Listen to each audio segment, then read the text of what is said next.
¿Alguna vez nos hemos puesto a pensar cómo un solo documento puede, literalmente, cambiarle la cara a toda una nación? A veces, las reglas que se escriben en un papel no solo organizan un país, lo reinventan por completo. Y bueno, hoy vamos a desglosar uno de esos documentos que de verdad fueron un antes y un después, la Constitución Política de Colombia de 1991. Para entender este cambio tan profundo, este va a ser nuestro recorrido. Primero, vamos a ver el antes y el después comparando las dos constituciones. Luego, sentamos las bases. ¿Qué es un Estado? De ahí saltamos al concepto clave, el Estado Social de Derecho. Después, nos vamos a meter con lupa a analizar el artículo 1, que es como el ADN de la nueva Colombia. Y para terminar, cerramos con las ideas más importantes que hay que llevarse. Ok, para entender la dimensión de la Constitución del 91, primero hay que saber qué había antes. Ojo, Colombia no arrancó de cero, para nada. Más bien dio un giro de 180 grados. Miren esta comparación, es muy reveladora. A la izquierda, la Constitución de 1886, muy conservadora. Todo giraba en torno al Estado. La lógica era simple, la gente estaba para servirle al Estado. Pero a la derecha, con la Constitución de 1991, ¡pum!, se invierte todo. Pasamos a una idea mucho más liberal, centrada en el ciudadano. Ahora es el Estado el que existe para servirle a la gente. En pocas palabras, el poder se movió del Estado hacia las personas. A ver, si la Constitución es como el manual de instrucciones de un país, antes de leer el manual, pues tenemos que entender la máquina, ¿no? Y esa máquina es el Estado. Es una de esas palabras que usamos todo el tiempo, ¿cierto? El Estado debería hacer esto, el Estado aquello. Pero, ¿qué es en realidad? ¿Qué elementos lo componen? Vamos a ver que no es tan complicado. Todo Estado, sea el que sea, necesita de estos tres ingredientes, sí o sí. Primero, una población, o sea, la gente. Segundo, un territorio, ese pedazo de tierra con fronteras que llamamos nuestro país.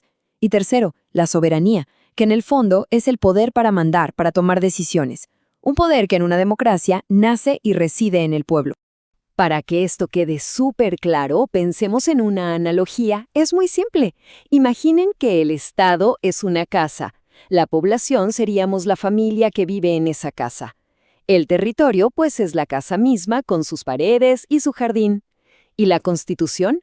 Bueno, la Constitución son las reglas de la casa, esas normas que todos nos ponemos de acuerdo en seguir para poder convivir en paz.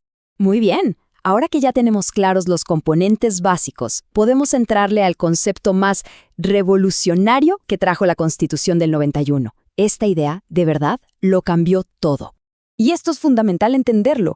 Antes, la idea era que el Estado era como un árbitro de fútbol. Solo ponía las reglas y pitaba las faltas, pero no jugaba.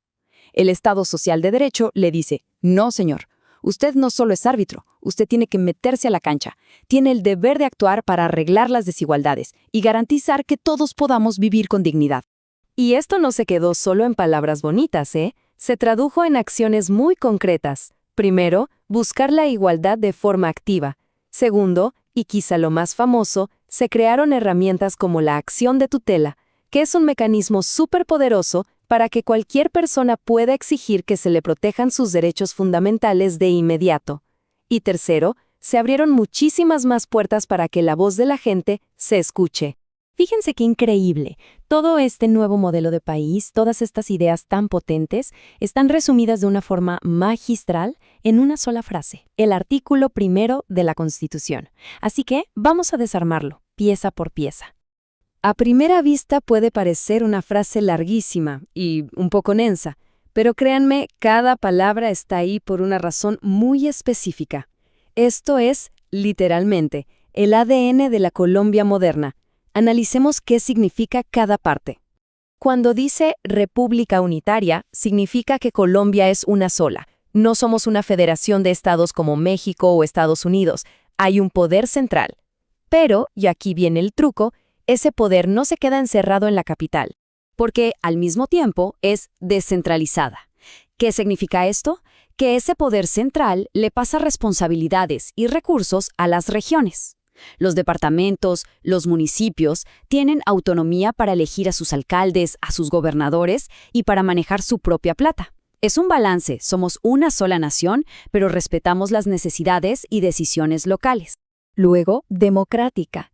Esto ya lo sabemos, reafirma que el poder máximo viene del pueblo, pero la palabra participativa le añade una capa más.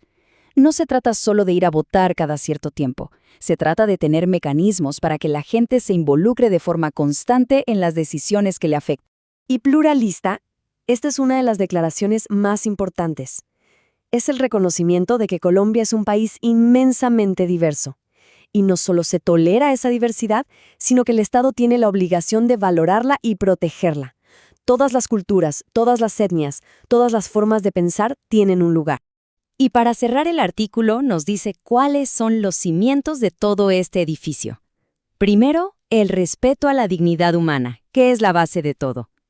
Luego, el trabajo y la solidaridad, como el motor y el pegamento social. Y finalmente, una regla de oro. El bien de todos, el interés general, siempre va a estar por encima del interés de una sola persona. Bueno, hemos recorrido bastante, ¿verdad? Así que vamos a hacer una pausa y a recapitular las ideas más importantes, el resumen de esta gran transformación.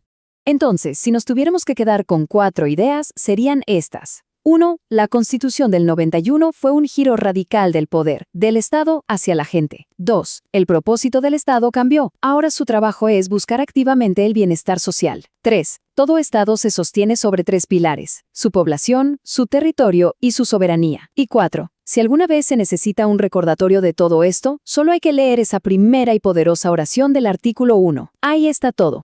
Y esto, claro, nos deja con una pregunta final, una para la reflexión.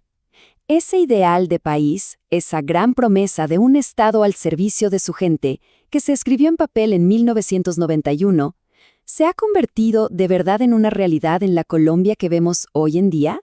La respuesta, por supuesto, es compleja y es una historia que se sigue escribiendo todos los días.